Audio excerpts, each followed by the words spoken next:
জন্য আগামী সরকারের দাবি থাকবে। এখানে একটা কথা কিন্তু বলতে হয়, যেমন আমাদের পাবলিক বিশ্ববিদ্যালয়, সরকারি মেডিকেল কলেজ, এগুলা কোনো বিষয় ছিল না। আমাদের এখানে তিনবার প্রধানমন্ত্রী পেয়েছিলাম, দুর্ভাগ্যজনক হয় সরকার নেতৃত্বে ব্যর্থতার কারণে আমরা আমাদের হয়নি। যারা আজকে আমার নতুন করে ওয়াদা দিচ্ছেন তারা পূরণ করবেন, তারা অতীত ছিলেন পূরণ করেন নাই, বর্তমান তাদের উপর অবশ্যই লক্ষ্য রাখবেন। আমরা আমাদের সঙ্গে প্রধানমন্ত্রী আমাদের সমস্যা রয়েছে।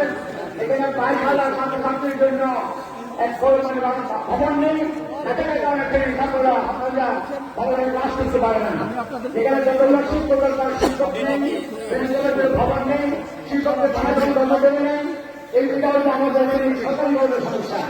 এই জন্য আমরা মনে করি এই সমস্যার আগে সরকার প্রদান করবেন, কাটিয়ে আমরা আমাদের তিনজনকে এখানে ভোট আসবেন। এরপরে আমাদের